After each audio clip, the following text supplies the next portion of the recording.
hosted by the Asia Pacific Youth Association, where we try to bring a perspective on global events from Taiwan. We also like to thank our co-sponsor, Chardy Video, and also our supporting organization, Shunlearn Education Group.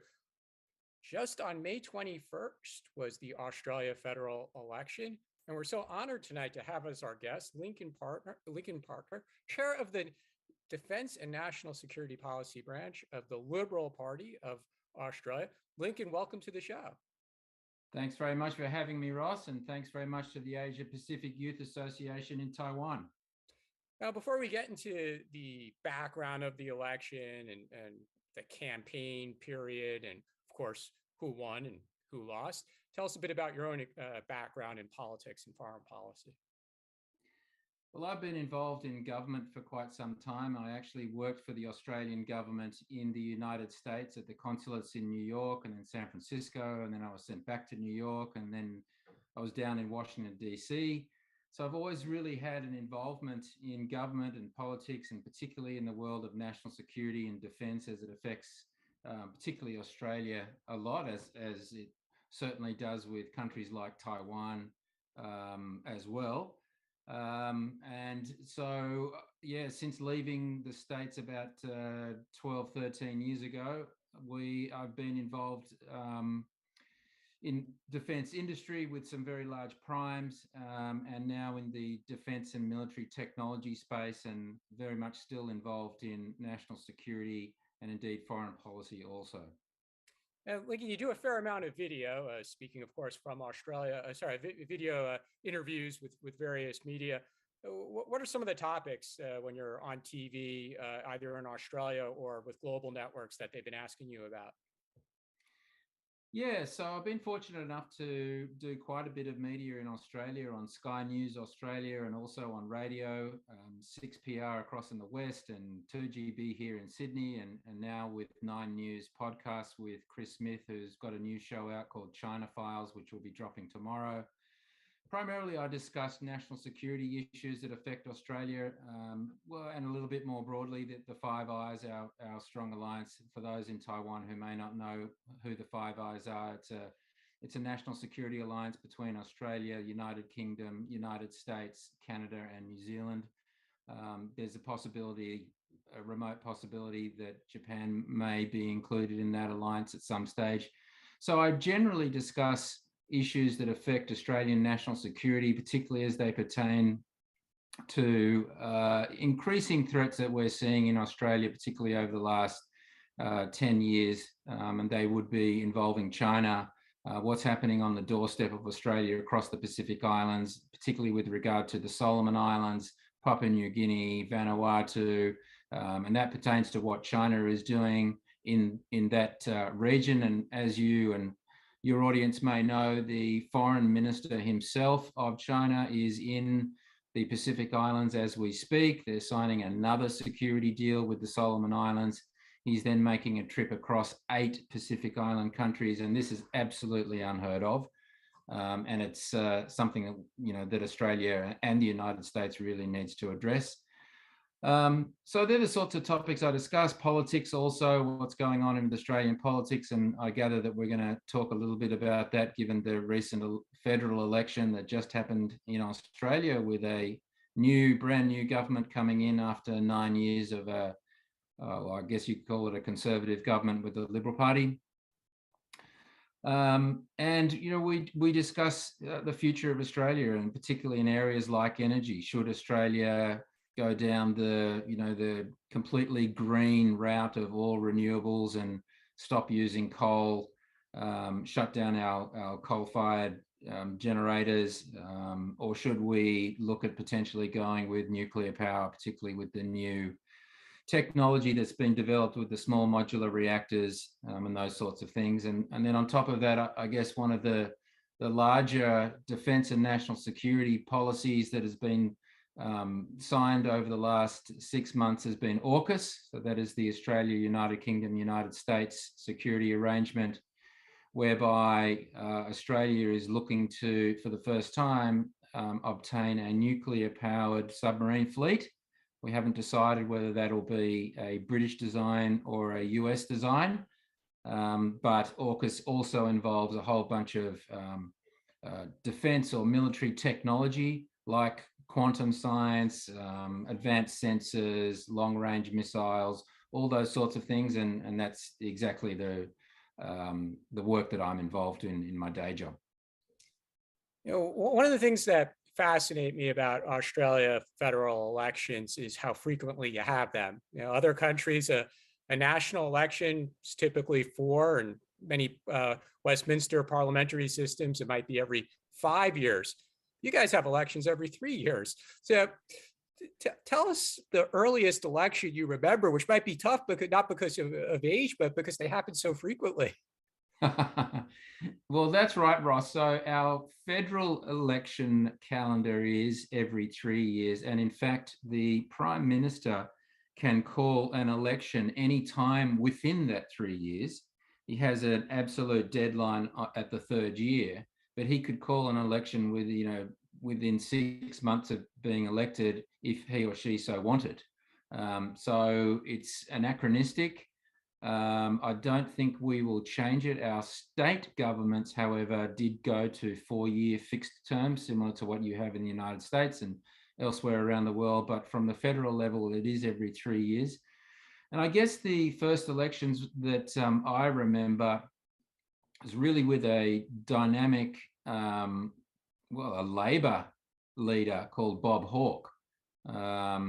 So prior to Bob Hawke, we'd had Liberal governments and with Malcolm Fraser, and then prior to Malcolm Fraser, we had a very controversial Labor Prime Minister called Gough Whitlam, whose claim to fame was that he got to China a couple of days before Nixon did to begin an engagement between Australia and China, but he was actually turfed out of office by the Governor General for certain other things.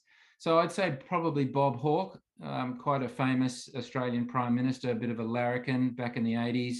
I'm not sure with the politically correct culture that we have nowadays in Australia and elsewhere around the world that a leader like Bob Hawke would ever survive. And I'm saying this as a conservative, right? So I'm in the Liberal Party. But Bob Hawke was an out-of-the-box kind of thinker. He was strong on national security and defence. He opened up the economy. He floated the Australian dollar. He did a number of really good things. And so, yeah, that's I think the 80s, good decade. You know, looking at it from outside Australia, it seems like there was a very large amount of global interest in this Australia election, maybe compared to past elections. It could be because of AUKUS or the various China issues, which you mentioned. But would it be fair to say that there was more global interest? Yeah, I'd say so. And I think for a number of reasons. The previous government, and indeed the previous Prime Minister, was Scott Morrison, Liberal Party. And he really sort of bucked the trend with regard to China. Now, you may be aware that China is our single largest trading partner. United States is and has been for a very long time our sole, or not sole, but our strongest and most loyal ally. And so trying to balance those two global superpowers, I guess, has always been difficult in a political context. But Scott Morrison really stood up for Australian values and said, well, we're not going to become a vassal state, because the Chinese actually delivered our government a list of 14 demands, which essentially said, we want you to, subvert your democracy. We want you to put Huawei into your communication system. We want you to do as you're told. And he essentially said, well, no, I'm sorry, guys, we're a democracy, we're freedom-loving people. You can get stuffed. And that was probably the most that any world leader had done ever to standing up to China. So what did China do after that? They slapped a whole bunch of massive tariffs on most of our goods. So wine, barley, some on coal, and other goods and services that we would export, did export to China. In some cases, the tariffs were 200 or 300%. And so we were kind of an outlier, standing up to China and saying, well, we're not going to accept, we're not going to bow down, we won't become a vassal state.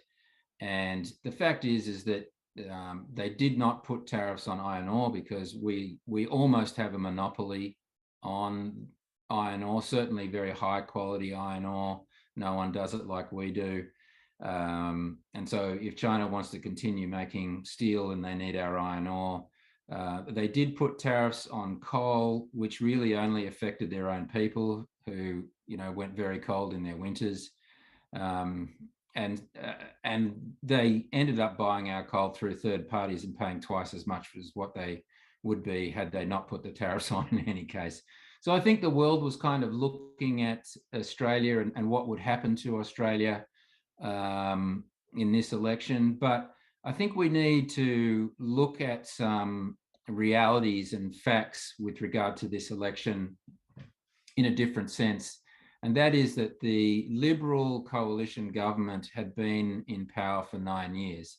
That's not with the same prime minister, because we can get rid of prime ministers whenever we so wish in terms of the party room. The members of parliament can vote out a prime minister and put in their own one, their own choice. But nonetheless, a Liberal coalition government had been in power for 9 years, so that's 3 terms. It's very, very difficult for any government to win a 4th term. The other major party we have is the Australian Labor Party. And perhaps people were looking at what Labor will do. I mean, they've only been in power for a few days now. But certainly some past Labor prime ministers, you may have heard of Kevin Rudd, for instance. There was a prime minister for Labor who was prime minister in the 90s called Paul Keating, who have very strong views as to why we should be engaging with China and becoming closer to China. I don't share those views, and I don't think that, well, I know the vast majority of Australians don't share those views because we do polling. So perhaps that's one reason why, and I guess we'll just see what happens. Now, why didn't Prime Minister Morrison call an early election, given the tensions with China?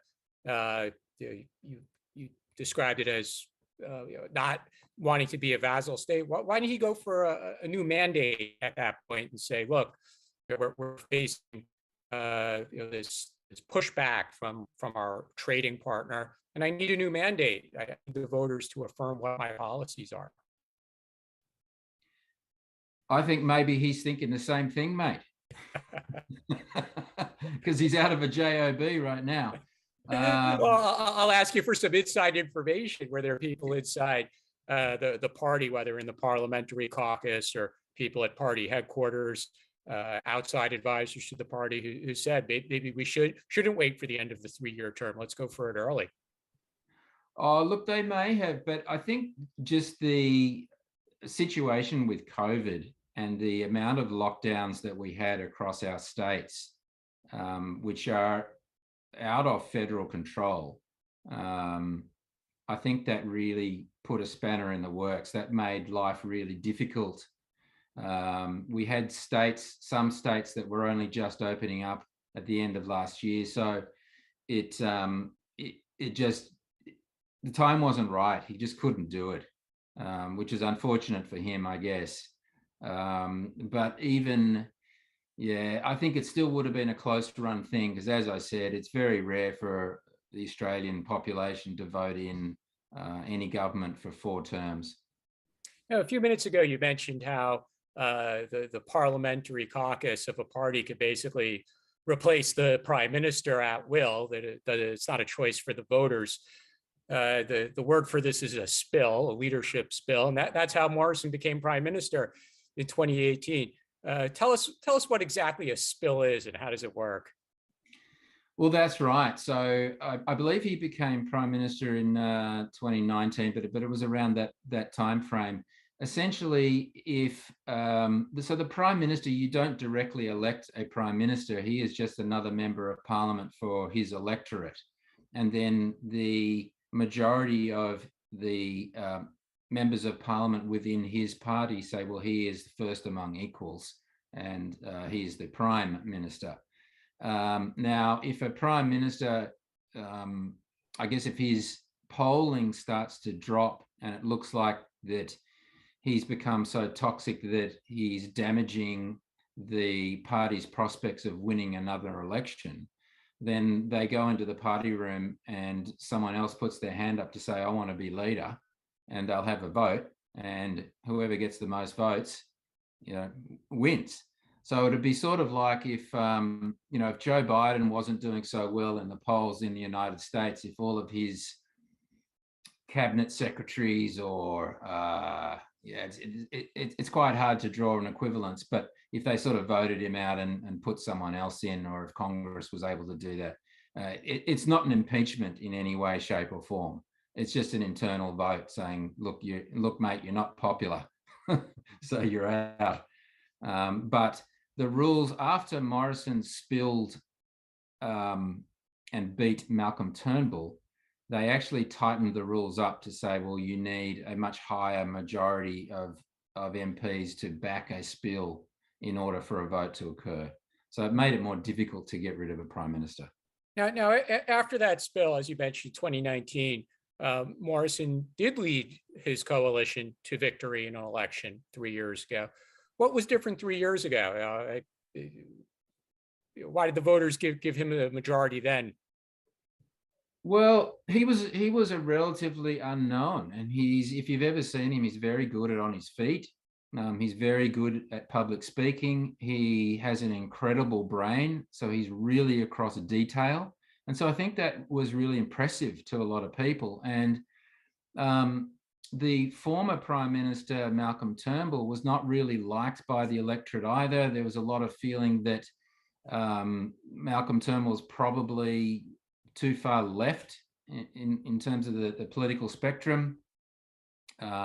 It's well known that Malcolm Turnbull actually wanted to join the Labor Party prior to him joining the Liberal Party.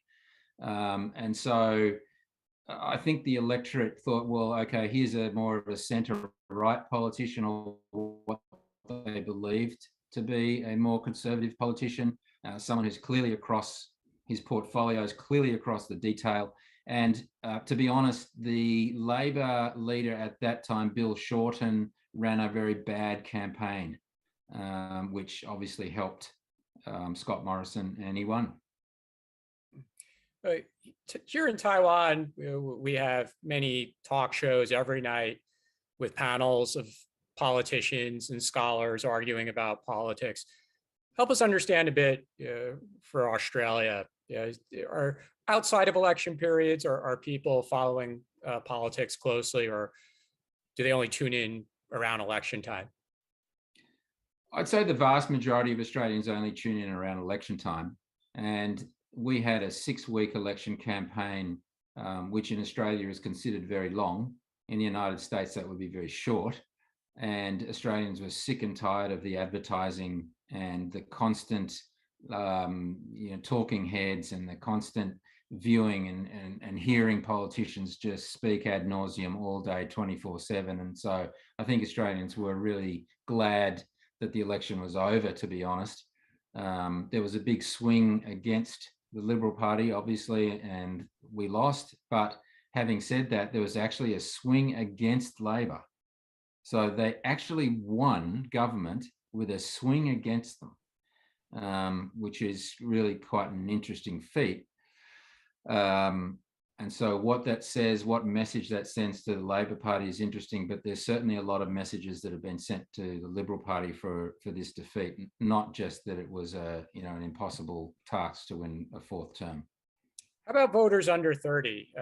What's their level of interest? Do they lean to one side or the other? Are there specific issues that are more concerned to younger voters?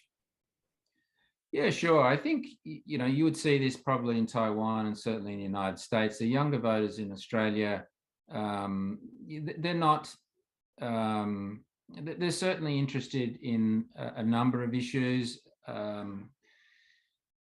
The old trope of it's always all climate change would be one of them. I think climate change is an issue for the younger crowd, simply because I think sometimes that you just see it so much in the media and in our press that it's ever present.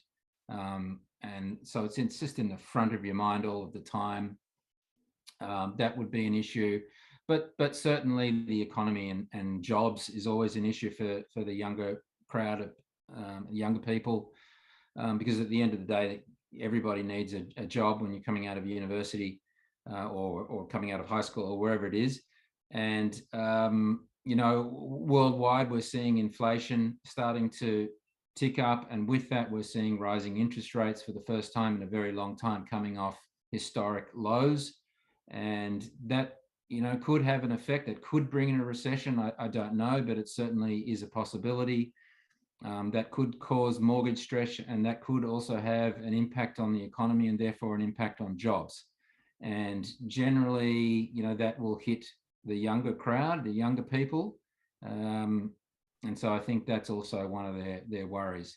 And what about the issues that you research and you speak about, the defense issues? Things like AUKUS, things like China's presence in the Pacific, military spending. How do younger Australian voters look at those issues?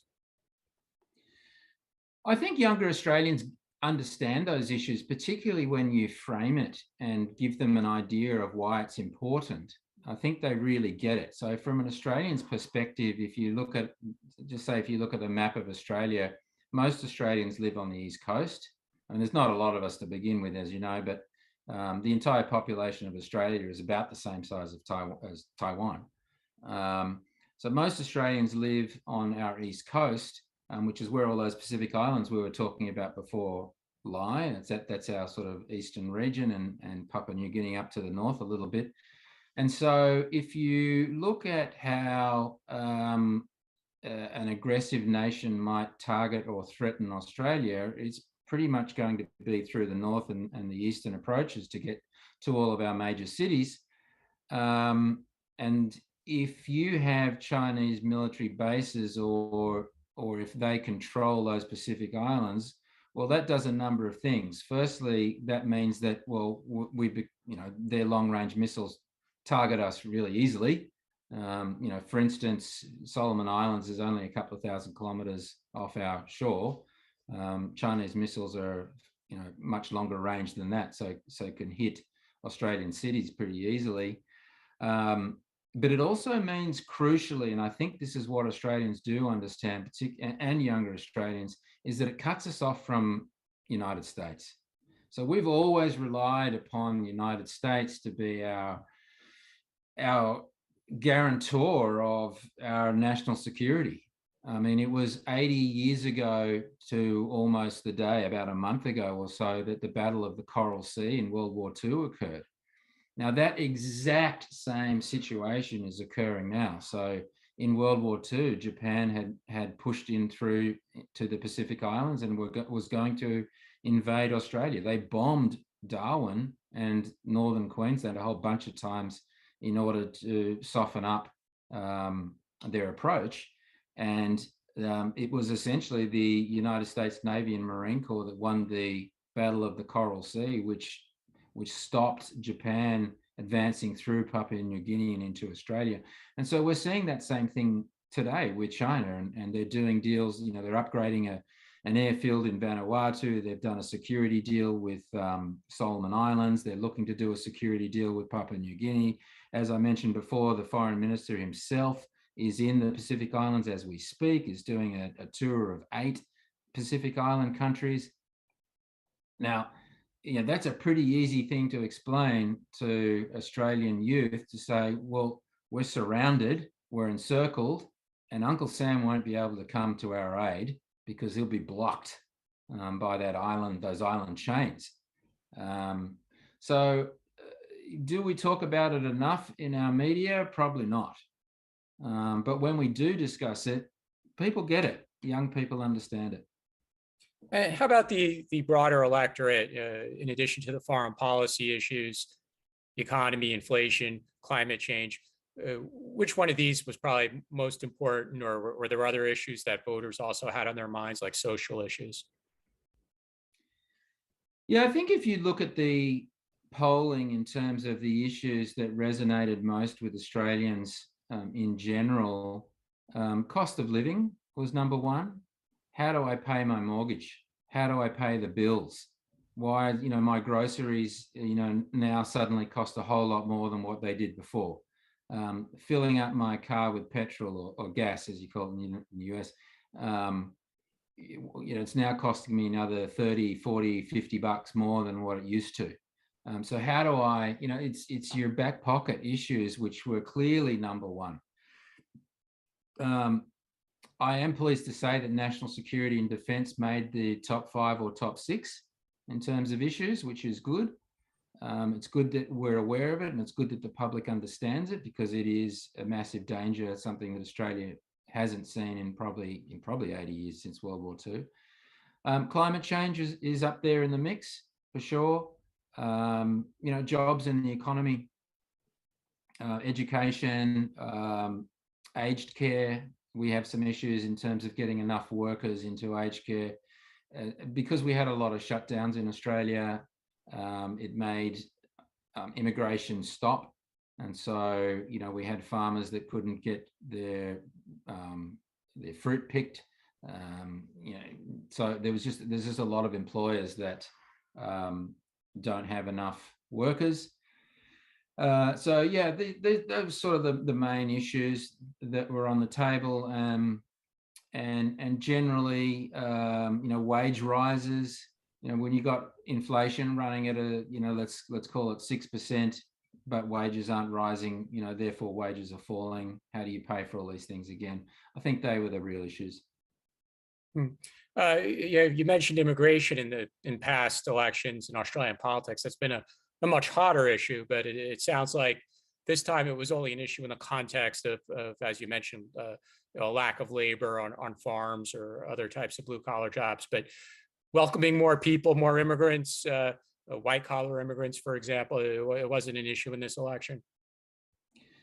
No, and I guess we, just on a tangent a little bit, our universities and academic sector relied heavily on Chinese international students into our universities and made an absolute ton of money from that.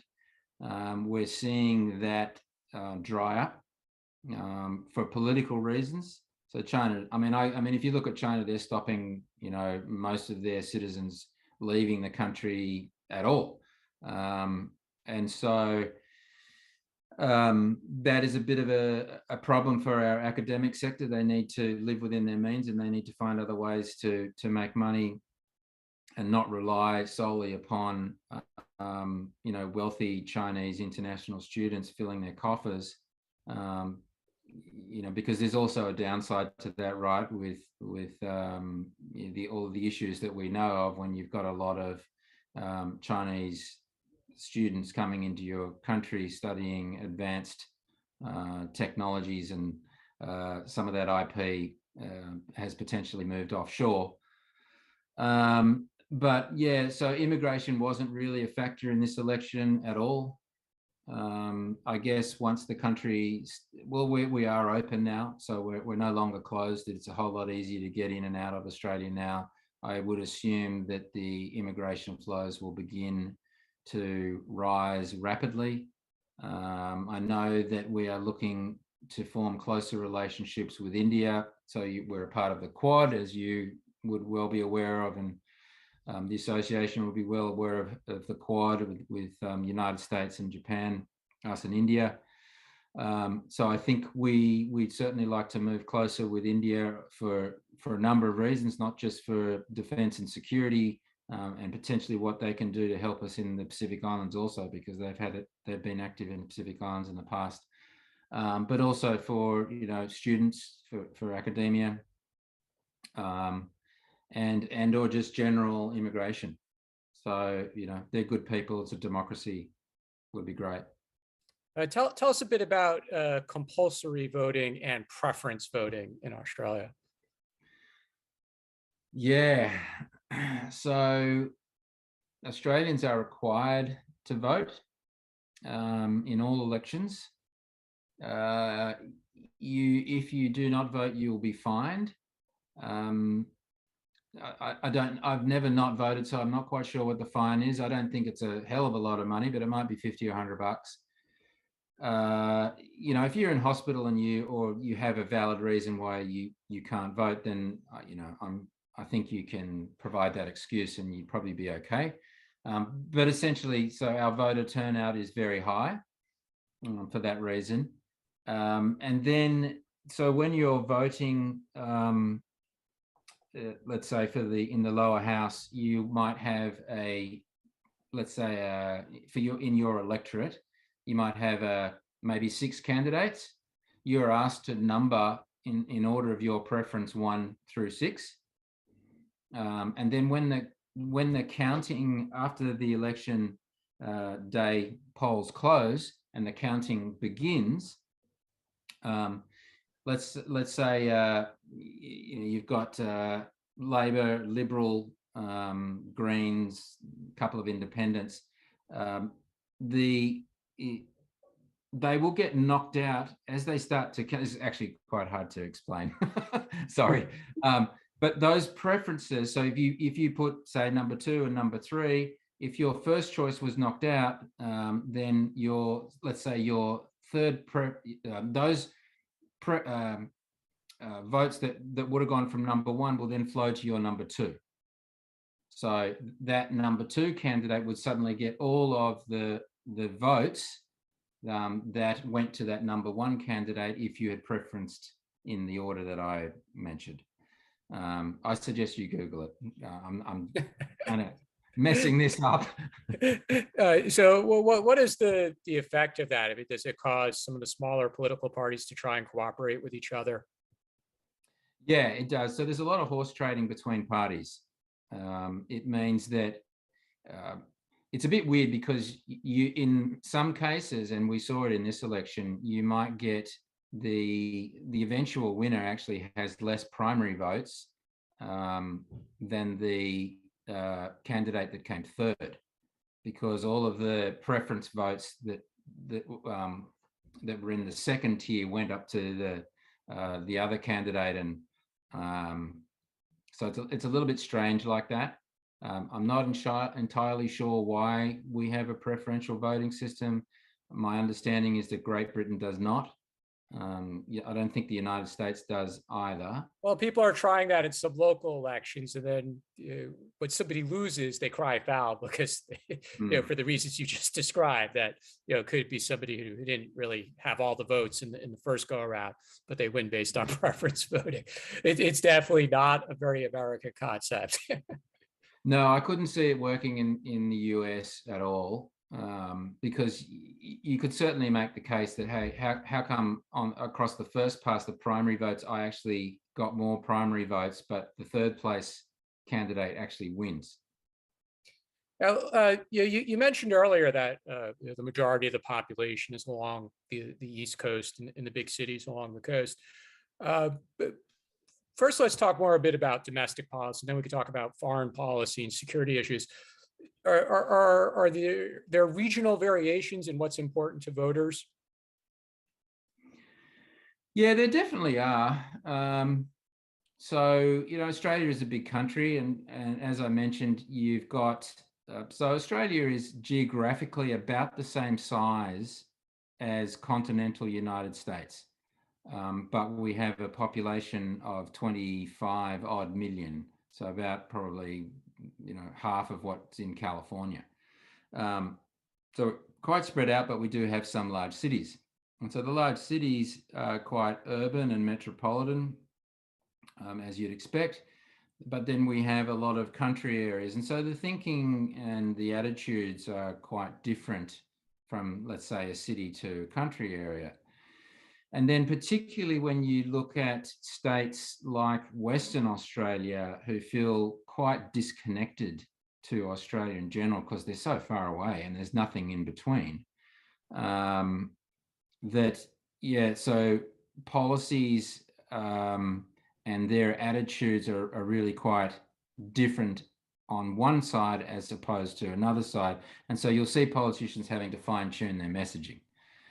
And I would imagine that would be the same in many countries, perhaps not Taiwan, but certainly in the United States, probably a lesser extent in the UK or in Europe too, because it's just a little bit smaller in its geography. But you'd probably see different messaging going out to Washington State than you would in Miami in Florida, and that's the same dynamic here.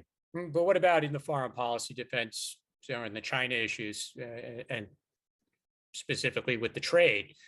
This is going to affect exporters very differently than people in the especially if they're exporting coal, as you mentioned before, agricultural products versus people in the cities.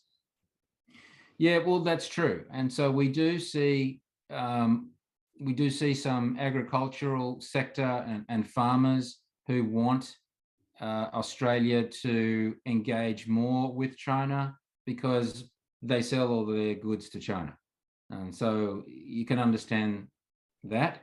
So they want to start exporting again. They want their meat and their barley and their wine to flow back into a very lucrative market that's been cut off now for quite a while.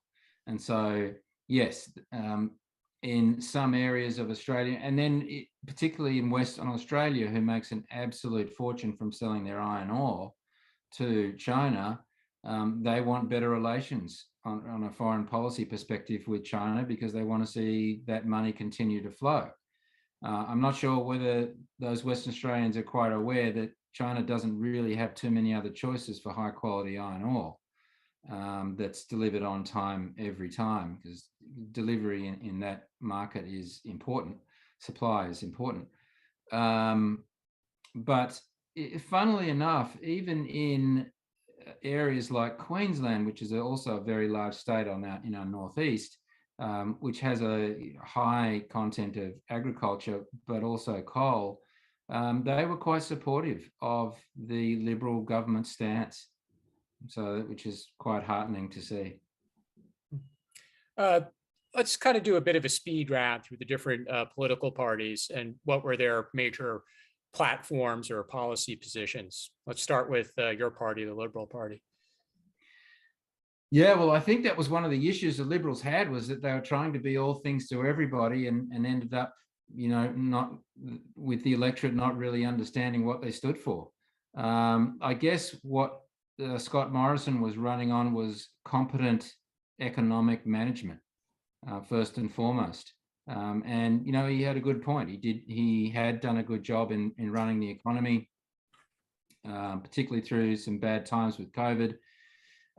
He tried to run also on strong defense and national security, which is generally a Conservative Party's strong suit. However, that really didn't work because the issues that we had in the Solomon Islands blew up, or at least were exposed, I should say, during the election. And, we're going to call a spade here. It was really the Liberal Party in that sense that had dropped the ball and had not been engaged enough across the Pacific Islands, and I guess was held responsible for allowing or seeing a Chinese military base be established on our doorstep. So for the Labor Party, I would say they really ran on anti-Morrison. So I'm not him. And looking after the worker, getting wages increased, sort of typical Labor, or, Democrat kind of positions. Then you've got the Greens, who in our country are really quite weird. Of course, they are for anything that is throw all sorts of money at renewable energy, but not nuclear, and defund the entire Department of Defence, become like New Zealand. Then you have we actually had a raft of independents independents picked up about 15 seats in the federal parliament, which was quite a large amount of seats, considering there's only 151 seats in total. We really usually do not have that many independents. And so these independents were financed by a group called Global Climate 200. So a son of a rich guy who inherited all his money and is an investor in clean tech. So I guess he's doing it for those reasons. He started to fund these so-called independents. They were all women, they're all rich, and they're all white, but they all won. And are they all caucusing with the Labour Party? They don't know. They're actually not. They were hoping that the Labour Party wouldn't win enough seats to form a majority government, but it turns out that the Labour Party has won enough seats to form majority government. So these independents, or so-called independents, are really going to be supposedly representing their electorates. I live in one where we have an independent who's done nothing for 3 years and will do nothing again for 3 years because they've got no power. Unless you hold the balance of power, which doesn't happen very often, then as an independent, you're useless. They just don't do anything. So really, yes, the key players in our election were obviously the two major parties, Liberal Coalition, which is Liberal and National Party, the Labor Party, Australian Labor Party, the Greens. That they did actually quite well. They've got about 2 to 3 seats. In some cases, there's still counting going on, by the way. But they got about 2 to 3 seats in the House of Representatives, which is a really big win for them. And as I said, what's called the teals, because they wear this color of blue, independents, who are all backed by a very wealthy man that inherited his money from his dad. Tell us a little bit about the personality of the new prime minister and the outgoing prime minister. Was there something there as well that appealed to the voters, that you say sometimes it's because you're not the other guy, so that's very normal in democracies as well, and that's why somebody wins. But tell us how the two gentlemen differ. Well, the new prime minister, his name is Anthony Albanese, and in Australia he's just known as Albo. He has been in the Labor Party his entire life. He joined right out of, or whilst he was in university. He comes from an inner city urban seat in Sydney. He's in the left faction of the Labor Party. He's been in Parliament for over 30 years. And now he's sort of got his chance. He just looks like the kind of nice guy. He looks like the kind of guy you'd have a beer with at the pub. Looks like a good bloke. During the campaign, it appeared that he is perhaps not across his brief as well as he could be. He was asked a number of very simple questions. And so given that you're running for Prime Minister, he was asked, do you know what the unemployment rate is? He didn't. Now, I don't know. I mean, call me crazy, but I reckon you should know what the unemployment rate is. They then said, do you know the cash rate? So the cash rate referring to the Reserve Bank's, lending rate. He didn't know that either. And then they asked him, well, what's in your 6-point, you just released a 6-point national health plan. What are the 6 points? He didn't know. So look, that's not to say that you necessarily have to be, completely, I don't know what to say about it, but, I'm sure he has some good advisors around him. And let's hope he does. He's got let's hope he has an intelligent treasurer, an intelligent cabinet. But yeah, he just looks like a nice guy. Scott Morrison, on the other hand, are perceived as being, as I said before, all things to everybody and not having conviction in traditional, principled, normal Liberal Party policies. that he just kind of tried to go across and include and be completely inclusive of everything. I think sometimes even if people disagree with you, that if you get up there and you have conviction and you have passion and you stand up for what you believe in, that even if they don't agree with you on that one point, I still think that you'll get their support and their vote because they think that you'll do well across all the other points that are, and issues that are of interest to them. So I think at the end of the day, the populace was just sick of the Prime Minister and didn't believe him anymore. In our remaining time, let's focus a bit more on the tough China and foreign policy issues. Were there any candidates, could be incumbent members, or you mentioned the Teal candidates?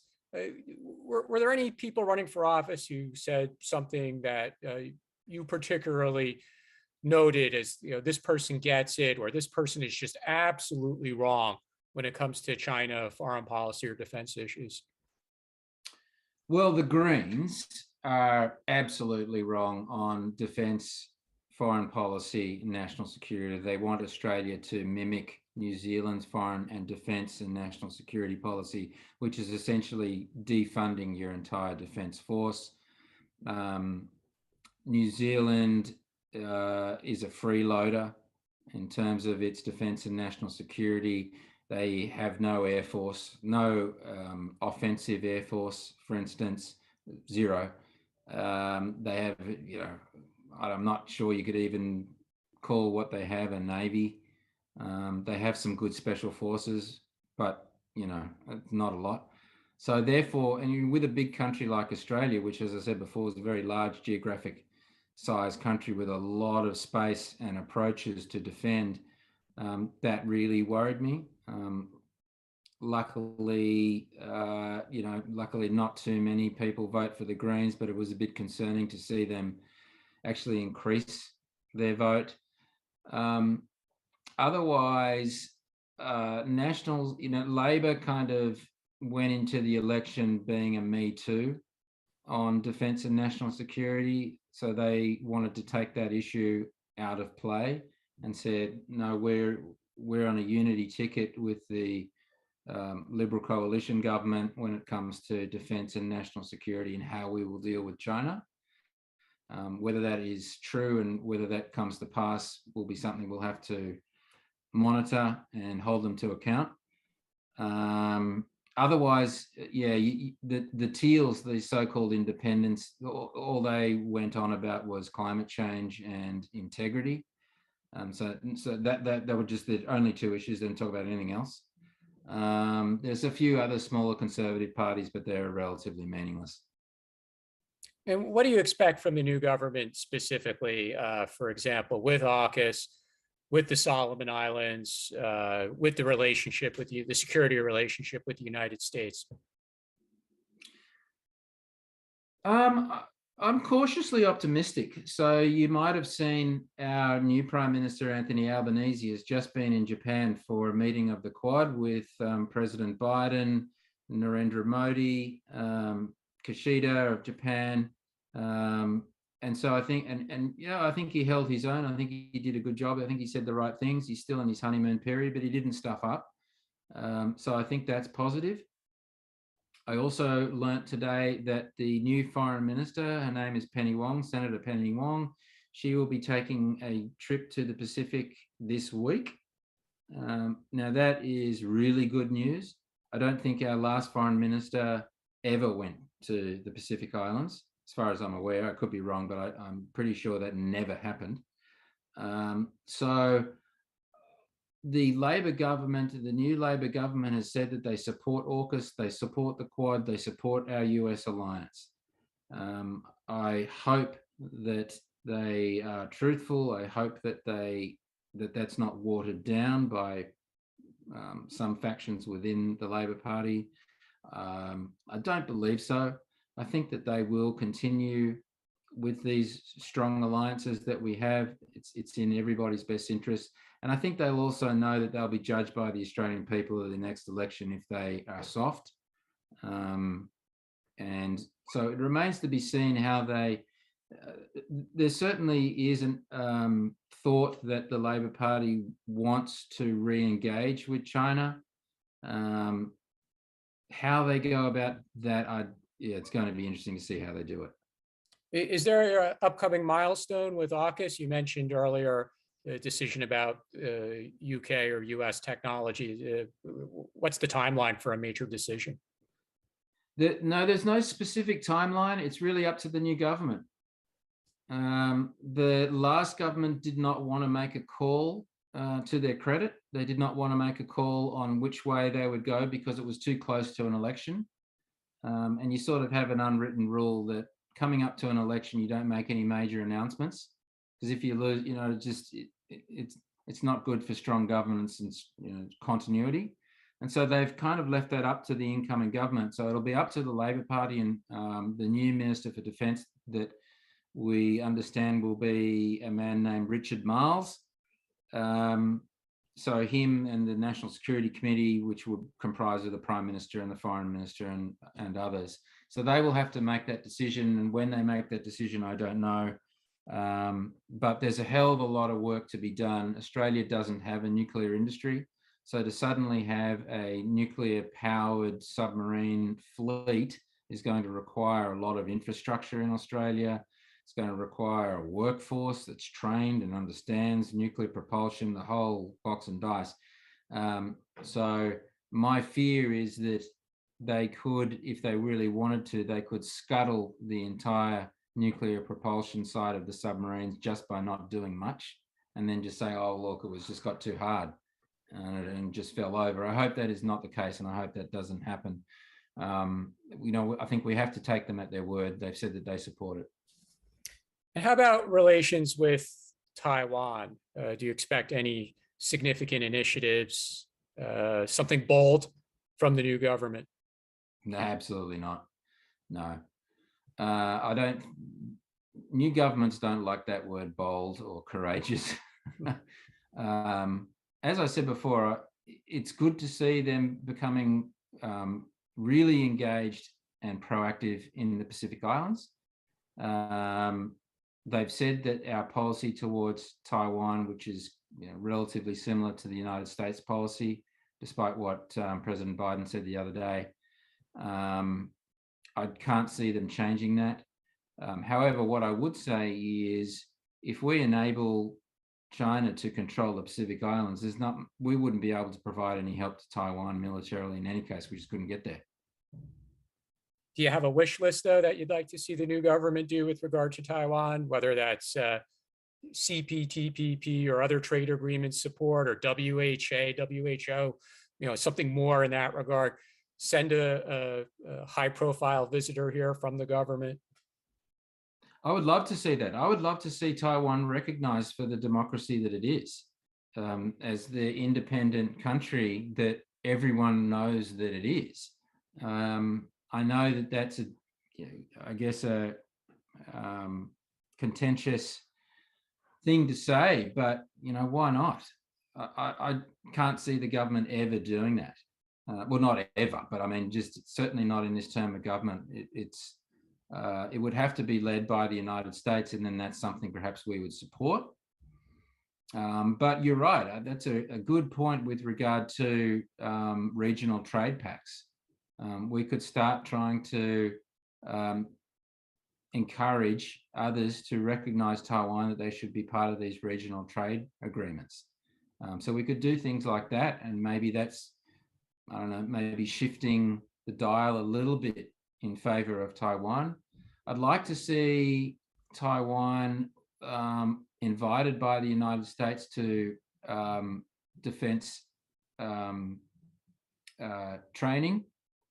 So regional defense training groups that we have, particularly with us, the US, Japan, etc. Rim of the Pacific is one of them. So it would be good to certainly see increased collaboration, cooperation, and training together with Taiwanese armed forces. I'm not sure whether that would happen, but I think if it's initiated by the other large superpower, being the United States, then it's a whole lot easier diplomatically for our government to follow. And are there any members of the House or the Senate who are particularly friendly to Taiwan that we here in Taiwan should be paying attention to? Well, I think you should just be paying attention to Senator Penny Wong primarily and the Prime Minister, but Senator Penny Wong is the Foreign Minister. And so foreign policy will be set by her and the Department of Foreign Affairs and Trade, which is the department and the bureaucracy, which is quite influential in our country, and particularly, and also the Prime Minister. So you need to be looking at those two. They've got the votes in the lower house. They set the day of the government. They set the conditions and the policy at the end of the day. Okay, well, we're out of time, so I'd like to thank our guest, Lincoln Parker, Chair of the Defense and National Security Policy Branch of the Liberal Party of Australia. We've been talking about voters and the personalities and the political parties, and of course, China policy for Australia. So, Lincoln, thank you so much for joining us. It's my pleasure. Thanks for having me, Ross. And you've been watching Ross Night in Taipei, hosted by the Asia Pacific Youth Association. Thank you so much for watching our program.